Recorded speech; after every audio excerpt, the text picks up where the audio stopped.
Hello, TRTA members, friends, and supporters. So great to have you with us here today on a Thursday afternoon. And I want to start today by making a special announcement, and that is that we may be live again tomorrow after the House takes action on the bill. And so some of that's just going to depend on timing and structure and things that are going on. So if you're watching right now, uh, we may do another live episode tomorrow afternoon or evening.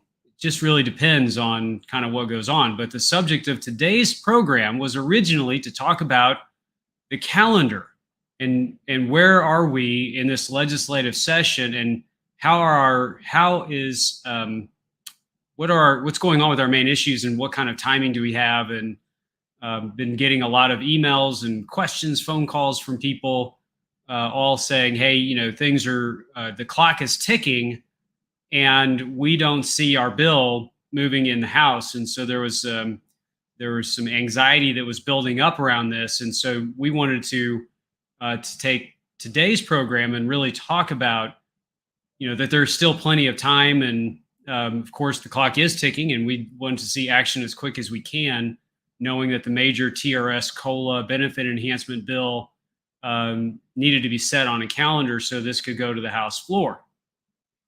So that was the plan. That's been the plan all week. And then late yesterday afternoon, early evening, we noticed that Senate Bill 10 had in the House Joint Resolution 2 have been posted for action on Friday in the Texas House. And so the major announcement for this program is probably what many of you have seen. If you're signed up for the TRTA Inside Line, you will know that those bills have been set for a hearing tomorrow. And so we're going to spend a little bit of time talking about that today. I'm going to try to make this the short version of a normal update because there is a lot of work that's going on behind the scenes to try to get ready for tomorrow. And a lot of folks are contacting TRTA and just asking questions. Let me begin by saying that we are grateful to the chairman of the Appropriations Committee, the lead author of the TRS Benefit Enhancement Bill, Greg Bonin. Very grateful to his staff, his office, to him for getting this bill to move forward. Certainly grateful to the Speaker, and to the chairman of the Calendars Committee, Dustin Burrows, all who had to work in a forward direction to make sure that this bill can move ahead. So if we're in the House, why are we talking about Senate Bill 10 as the bill that's going to be on the House floor? So as you probably remember from previous programs that we've done, the Senate version of TRS in benefit enhancement passed out of the Senate, I think the week before we had our day at the Capitol. So that would have been early April. And the House received that bill. And because that bill has already been through a major part of the process, meaning that it has passed out of the Senate, the House is going to take that bill, and they have substituted all of the language from House Bill 600, which is their version of giving retirees a benefit enhancement, stipend, along with a lot of other components in their bill. And they've taken that language out of 600 and they've put it in Senate Bill 10, which we call the committee substitute for Senate Bill 10. That is what is going to be on the House floor tomorrow, along with an HJR, House Joint Resolution, that authorizes all of these items that are in the bill to occur, whether that's the contribution increases from the state, from the active members, the cost of living raise, the stipend, the legacy payments, the COLA going forward. All of those components are wrapped up into HB 600, a bill that has now been substituted into Senate Bill 10. So the House is moving forward with their bill. It's just been put in that Senate Bill 10, and they will vote, take action and vote on this sometime tomorrow. And so The great news for us is that we continue to be a major priority for the legislature. We saw early action in the Senate, and now we're seeing this action in the House. And we look forward to seeing how this will ultimately roll out tomorrow. Uh, so this program has had a lot of conversation throughout the week as we ended the last week's presentation, and we've been looking at the comments. A lot of people are saying, "Hey, look, you're kind of saying the same thing in a different way over and over again.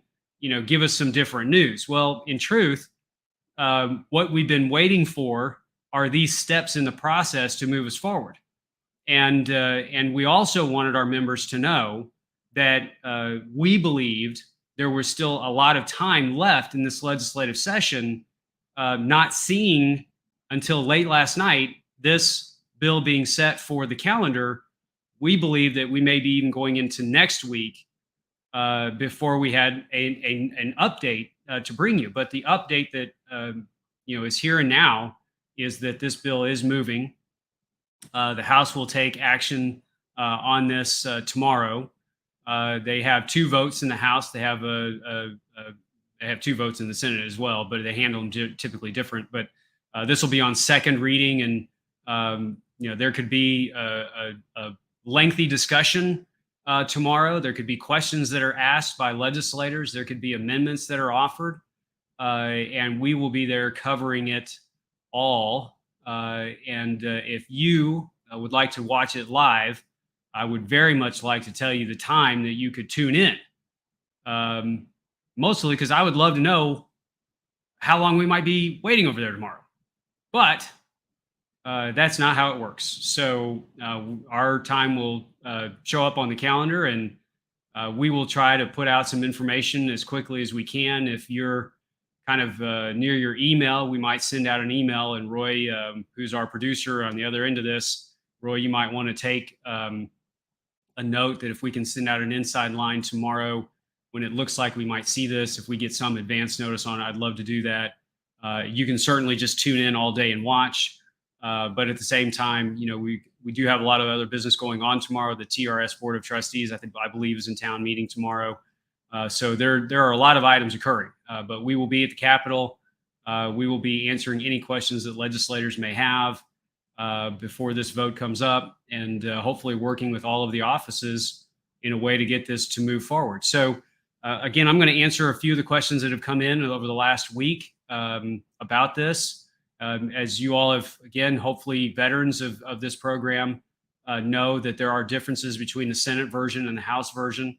The House version that they'll be talking about tomorrow has a cost of living adjustment built into it. Depending on when folks retired, that raises 2%, 4%, 6%, depending on what year the retiree would have actually retired. It has a stipend that's built into it, $5,000 stipend for anyone who is 70 and above.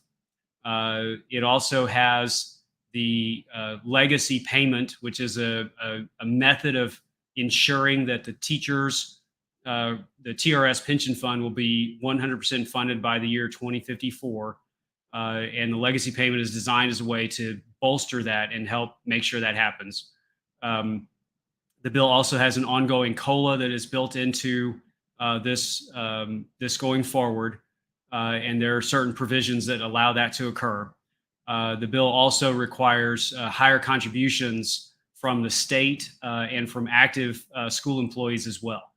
And so all of these different components are part of the policy authorization, but they are also then contingent upon the passage of a House Joint Resolution. And so a lot of folks ask me, if this bill were to pass, if this House version were to pass and ultimately become the bill that the legislature agrees on, when would we get the raise, and when would we get the supplemental check? Now, again, knowing that we'll get updated tomorrow on other work that has been going on in the legislature.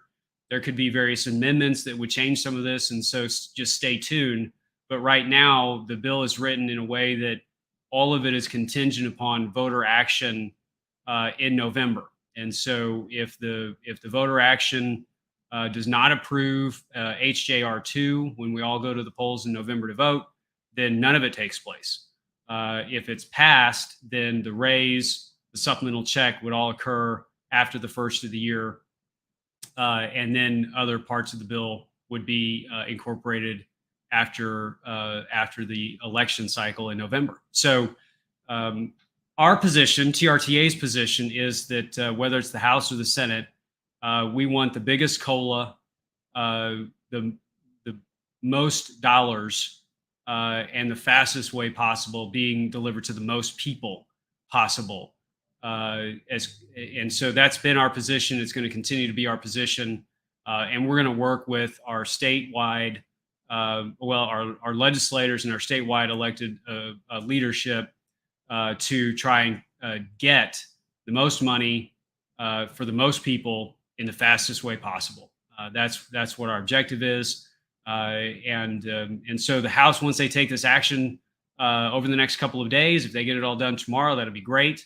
What we will have is a version that passed out of the Senate. It will be different than the version that is passed out of the House. And because those are different, the House and the Senate will have to appoint what we call a conference committee to work out the differences.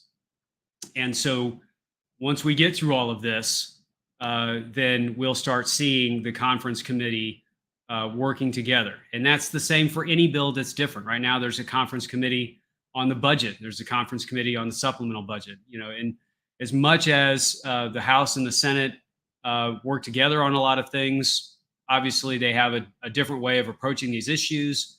And whatever differences that occur in a bill, they have to work those out through a conference committee. And we believe that TRTA is, a strong voice and a trusted voice in that process, and that legislators will be working with our organization, seeking input as we go through each phase of this process. So I'm just going to take a quick look at what some of the folks are asking. Question that I just saw right off the bat was, why not a stipend for 65 and older? Again, I think the stipend is an interesting question because you have, the way to look at that stipend is that both the House and the Senate have a stipend that is built into their plan. One of those stipends is for 75 and above. The Senate version says for anyone 75 and above, it's a $7,500 check. In the House versions, it says for anyone who is 70 and above, it's a $5,000 check.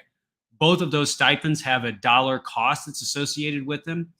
The legislature, the conference committee, the stakeholders, TRTA, all of us can continue to work on what is potentially the right methodology for providing that stipend. Ultimately, the House may prevail and say, hey, we want it to be for this, or the Senate may prevail on that, or they could come together in a conference and negotiate between themselves and say, well, let's try something a little bit different and spread that out. So, and to Lou Ann's comment that she asked on Facebook a few minutes ago, we don't know. We just don't know how that will ultimately play out. What we do know is that the legislature has been very proactive in saying we want to do a COLA and we want to do some kind of stipend and we want to help retirees. TRTA has said the most people, the highest amount of dollars, and the fastest way possible. And so I think there's room for us to continue to talk about that. There's still plenty of time left in the legislative session. So we've got our eyes focused on some kind of potential compromise, working together, trying to move that forward. But we're going to take it one step at a time. And so, that's kind of where we're going. So somebody, Mary Alice asked the question, how can we get a COLA starting in September if they have to vote in November? That is one of the issues that I know a lot of our members have, is that if the House bill passes in all of its form and they are not able to vote on that COLA, or if we Texans go to the polls in November to vote, we won't get that COLA in September. Again, because kind of keeping track of the different things that have been in process here, the Senate bill had a COLA and a supplemental check that was funded a different way. And so in the Senate version, that COLA would be effective September 1st, 2023. And because TRS has to actually go through the process of calculating that, getting the benefit enhancements recalculated, it could take some time, a month, 2 months, maybe. And I know people at TRS are watching this, and I don't want to get it wrong, but I don't have one of them here engaging with me in this discussion live. I'm just saying to our audience that if the Senate version were to pass, it would fund the COLA in advance, and then TRS would be able to start that COLA in the fastest time possible at the start of the new fiscal year and after they've been able to calculate those benefit changes. On the House version for their cost of living adjustment is right now contingent on the passage of that HJR. And so we would have to wait until the November election. The November election would happen. And then once those results are in, the COLA and all the components of the House version of the plan would then be able to be moved forward. And on the supplemental checks, the stipend supplemental checks, a program or two ago, we talked about what's the difference between a supplemental check, a 13th check, and a stipend. And the way that I easily define it is a supplemental check can be sometimes less than a 13th check. A 13th check is exactly that. It's equal to the 1 month's annuity. And a stipend, which is a term that we've been growing more accustomed to this session, is an amount of dollars that would potentially be even higher than a regular 13th check. And so it could be supplemental, 13th check, stipend. That's a little bit of a loose definition of terms. So just kind of go with me on that for a second. But all of those extra payments, whatever we want to call it, 13th check, stipend, whatever we want to call it, a lot of times those are payable in the start of the next calendar year so that retirees will be able to plan better for any potential tax consequences that may be a part of receiving that additional income. And so if the legislature passes it now and the new fiscal year for the state starts September 1st, those checks, those supplemental checks, will probably not occur no matter what until after the start of the calendar year, simply because it gives retirees a better chance to try to manage the tax implications a little bit better. And so that's something that we've learned over a few biennias of doing some supplemental checks for retirees, is how to make that process a little more cost efficient and management efficient for the folks that are receiving it. Okay, so taking a look at a few more of these questions. Yes, the House, looking at one from Judy Williams. Yes, they're actually talking about House Bill 600 language. It's just been put in Senate Bill 10. So tomorrow, if you're going to tune in and watch the debate on this issue, just remember you're listening for Senate Bill 10 and HJR 2. Those are the two bills that retirees will really want to be listening for in the Texas House tomorrow, is Senate Bill 10 and HJR 2.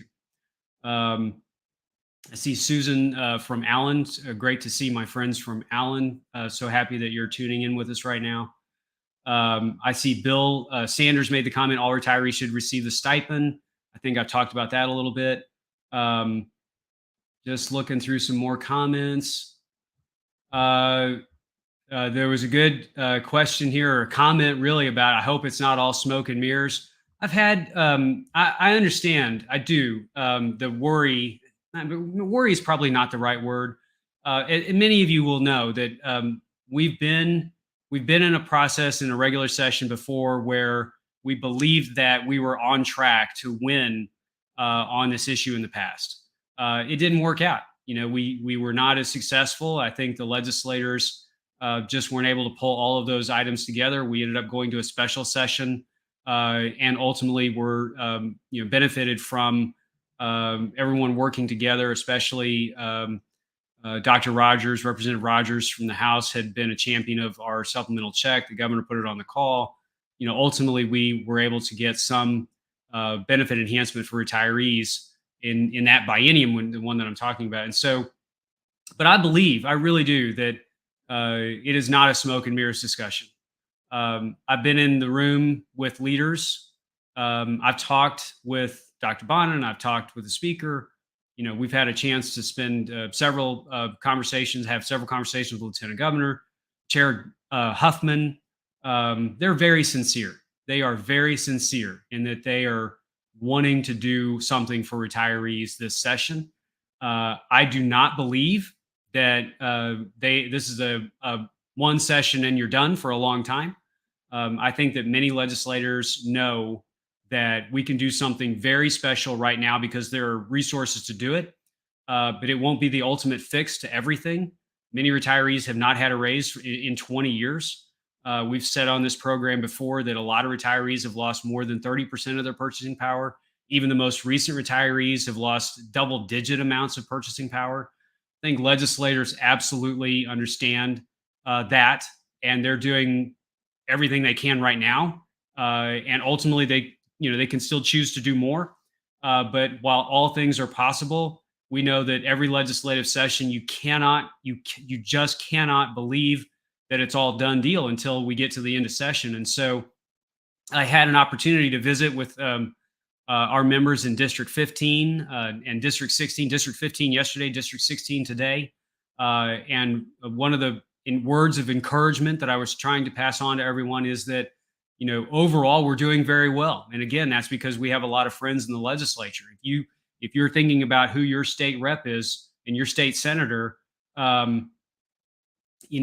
I truly believe that they're exhausting every effort to make sure that this actually gets across the finish line.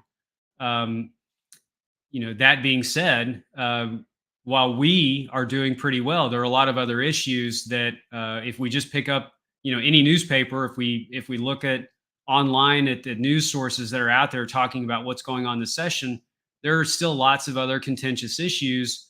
And for us, we're going to stay focused and stay the course. And no matter what occurs, we're going to continue to fight for retirees to receive these benefit enhancements and make sure that they don't have an actuarially negative impact on the trust fund, so that we can come back and continue to help retirees.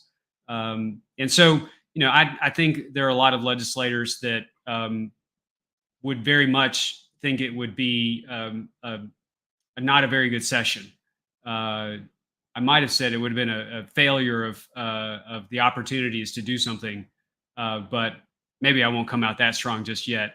I truly believe that the legislators that we've been talking to want to get this done. So I don't think it's smoke and mirrors. I think they truly want to get it done. Let's see, a couple other questions. Kay Crumley on YouTube said that we certainly hope we avoid any COLA going to a vote in November. I really do believe, Kay, that you hit the nail on the head, and there's a lot of retirees that have that same sentiment. The idea of seeing the benefit enhancements being pushed into that November election is desperately concerning to a lot of our folks. And so TRTA is working in good faith with all of our elected leaders. I believe they're working in good faith with us. We're going to push this thing in the direction that our members are asking us to push it. So again, we want the most money for the most people, quickest way possible. And so there are other reasons why some other functional aspects of the House plan could do really well to be part of that November election. But I think generally speaking, retirees would be very pleased to know that the benefit enhancements that are being talked about are not contingent upon voter approval.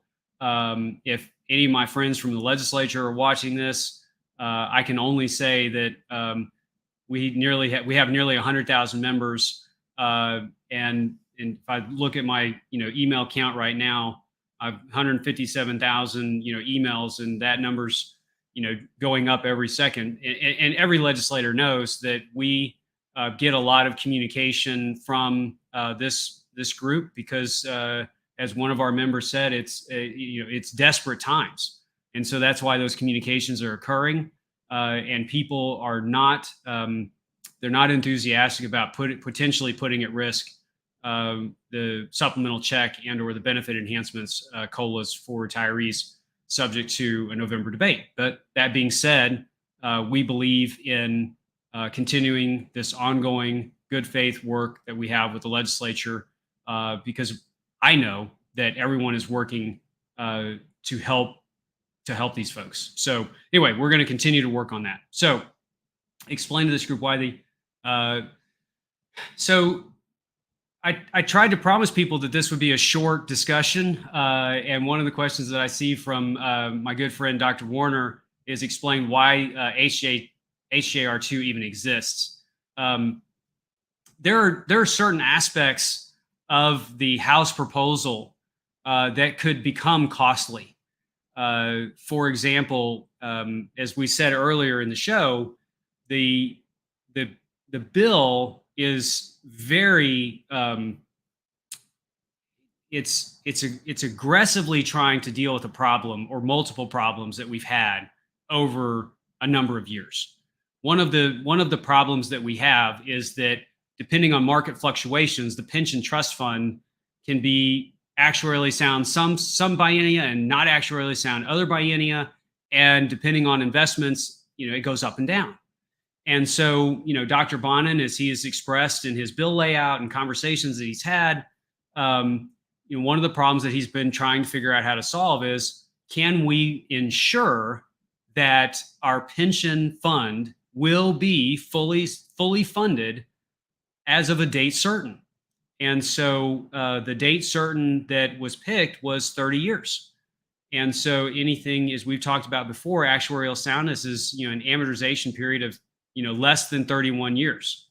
And so this bill was sort of constructed around this idea that if we enhance our contributions, if we give retirees the hope of getting some kind of ongoing COLA, but we do it with the premise that we want to assure everyone, all school employees and all school employee retirees, that the trust fund is going to be actuarially sound from now and then ultimately paid for in its entirety by the year 2054, we've got to potentially come up with some additional money.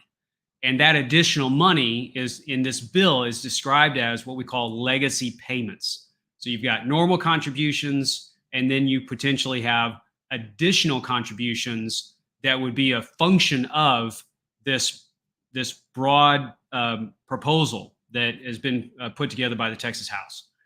And those legacy payments could, without a constitutional authorization, they could be significant enough that it would go against the constitutional spending cap in future legislative sessions.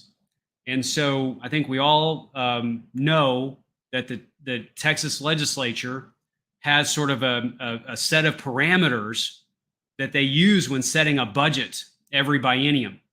And they can only set a budget that is at a certain level based on growth and other factors that are a part of the state of Texas budget planning process.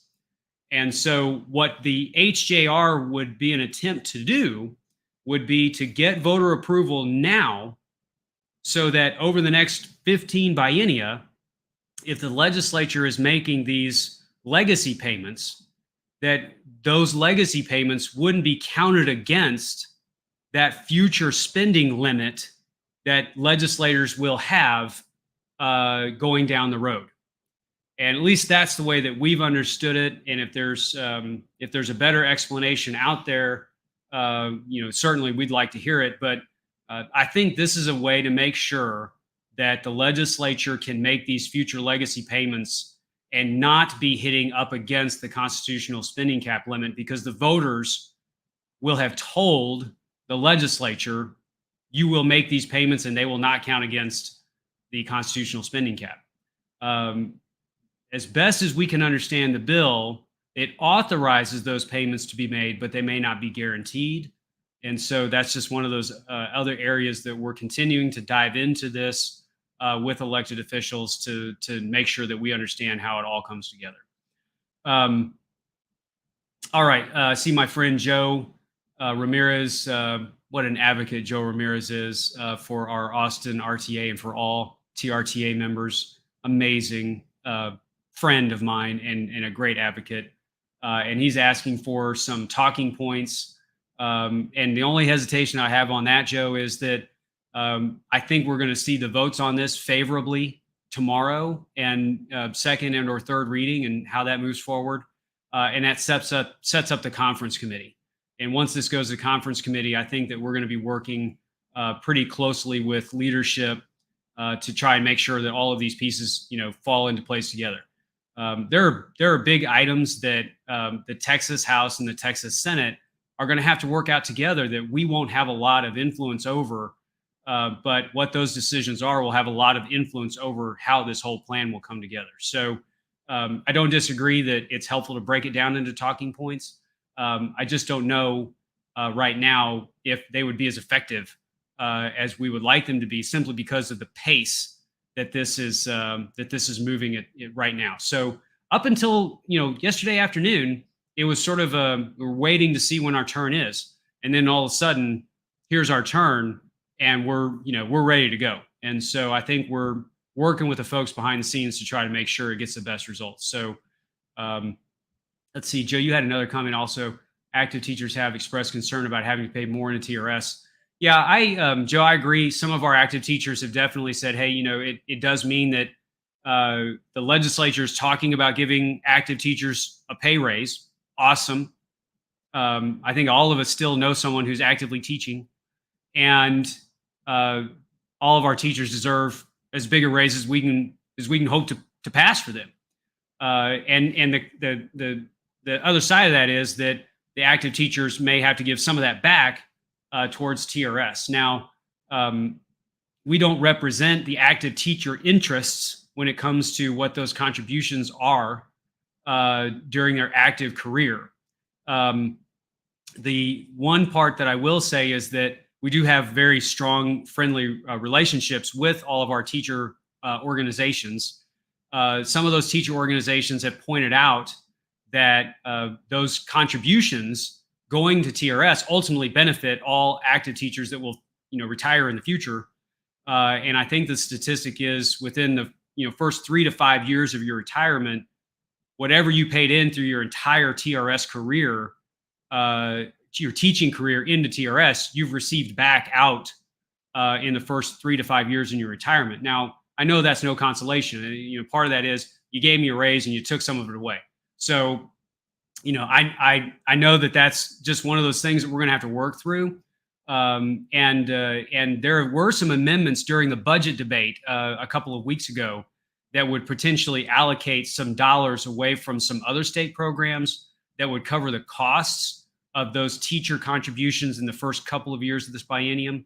How all of that works out, I'm not entirely sure. But again, we're keeping an eye on that and talking to our friends in the legislature about it as well. I'm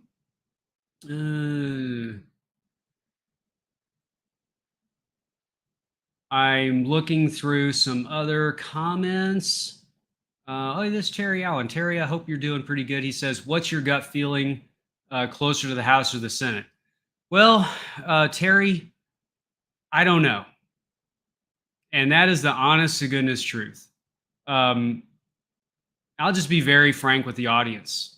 I like the House bill. I like the Senate bill. I like them both. If you took a little piece out of each one and kind of mashed them together into what is, ultimately going to be a bill that everybody can agree to, that would be awesome. That really would be great, because what we're looking at right now is a raise for retirees. Great, awesome. Cost of living adjustments, what TRTA's major priority was coming into this session. And I think that you've had tremendous leadership in both chambers. And it's hard for me to even pick which one I'm going to say first. So, you've had some really involved players in this whole discussion. Lieutenant Governor, the Speaker, Greg Bonin, Joan Huffman. Gosh, I mean, just starting to name names, it means I'm going to leave somebody out. I really, truly believe that the best outcome is going to be one that guarantees the retirees get their raise, and that the stipends get paid to the most people, highest dollar amounts, fastest way possible. I wish there was a better way of saying it, but we still got a lot of session left to go, and I have to tell you, I'm very enthusiastic about working through these differences between the two chambers, because every time I talk to people in the House, every time I talk to people in the Senate, the objective is we just need to help retirees the best way that we can this session.